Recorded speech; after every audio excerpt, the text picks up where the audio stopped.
Nigeria, which is, if not the most corrupt nation in Africa, and it is, it could be the most corrupt nation in the world. I will not allow America, or you, Mr. Wallace, to condemn them as the most corrupt nation on earth when you have spilled the blood of human beings. Has Nigeria dropped an atomic bomb and killed people in Hiroshima and Nagasaki? Have they killed off millions of Native Americans? How dare you put yourself in that position as a moral judge? I think you should keep quiet.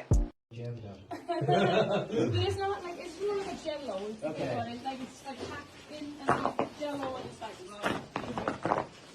and then we have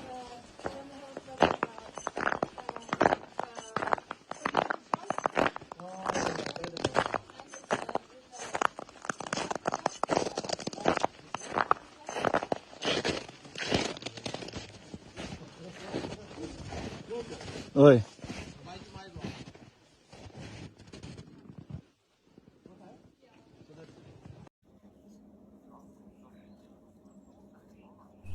Nature drama play out on Earth from the Paleolithic stage Africa to about 13,000 BK when ice quit, advancing to about 8,000 BK when significant melting has occurred, the world being booming with life within the subtropical, tropical and equatorial climatic regions.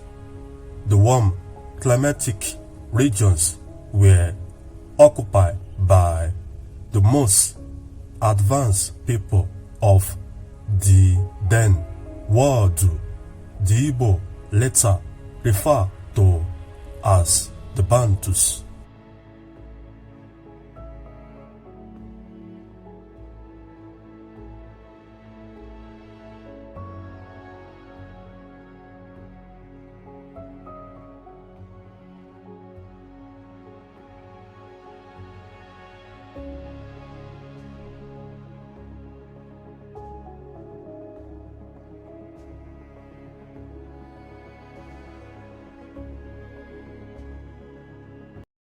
At whatever age, from the Paleolithic Africa stage to Africa inheritance age, West Africans were sailing to and from the Americas.